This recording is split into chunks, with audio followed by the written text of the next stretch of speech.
ડેસર પંથકમાં પશુપાલકો માટે એક મોટો સંકટ ઉભો થયો છે। રાણિયા દૂધ મંડળીમાં છેલ્લા 12 દિવસથી દૂધ ભરવાનું સતત બંધ રાખવામાં આવતા આસપાસના 7 ગામોમાં અંદાજે 400 જેટલા પશુપાલકો મુશ્કેલીમાં મુકાયા છે। સતત 12 દિવસથી દૂધનું વેચાણ અટકી જતા પશુપાલકોની આજીવિકા અને રોજીરોટી પર ગંભીર સંકટ તોડાઈ રહ્યું છે, જેના કારણે સ્થાનિકોમાં ભારે ચિંતાનો માહોલ છે।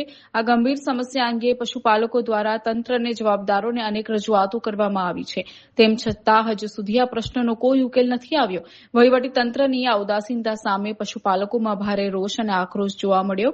પશુપાલકોએ હવે આરપારની લડત લડવાના મૂડમાં છે। સોશિયલ મીડિયા પર આંદોલનની તારીખો સાથેના સંદેશા વાયરલ કરીને ચીમકી આપવામાં આવી, જો 21 જુલાઈ સુધીમાં આ સમસ્યાનો ઉકેલ લાવી દૂધ સ્વીકારવાનું શરૂ કરવામાં નહીં આવે તો 22 જુલાઈથી પશુપાલકો દ્વારા ઉગ્ર આંદોલન છેડવામાં આવશે।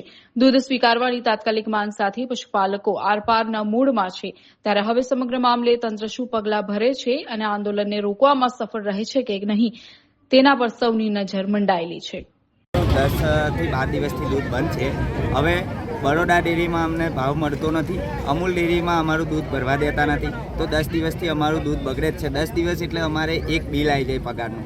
હવે અમે પશુઓને શું ખવડાવીએ કે અમારો ઘર ખર્ચ કઈ રીતે કાઢીએ? તો અમારું કહેવું એવું છે કે આ લોકો આટલા ટાઈમથી કોઈની મોઢા પરથી મોખ પણ ઉડી નથી, કોઈ જવાબ નથી આવ્યો। હવે 21 તારીખે અમે સેવા સદન અમારું તાલુકા સેવા કાર્યક્રમમાં સ્વાગત કાર્યક્રમમાં અમારી તારીખ છે, હવે ત્યાં આ લોકો કંઈ અમને સંતોષકારક જવાબ નહીં મળ્યો કે અમને કહેવામાં નહીં આવ્યું કે તમને અહીં પેલી બાજુ ભરવા દૂધ દેવામાં નહીં આવ્યું, તો અમે બરોડા ડેરીનો ઘેરાવો કરીશું અને ઉગ્ર આંદોલન કરીશું ગાંધીજીના માર્ગે।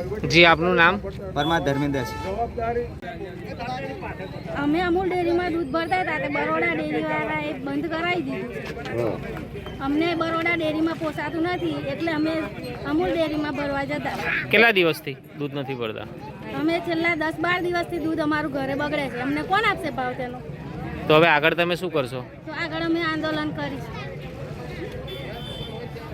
છેલ્લા 21 તારીખ સુધી અમને ન્યાય નહીં મળે તો આગળ અમે સેવા સદન બી જઈશું। તમે કોઈને રજૂઆત કરી ઉપર? અમે નહીં રજૂઆત કરી।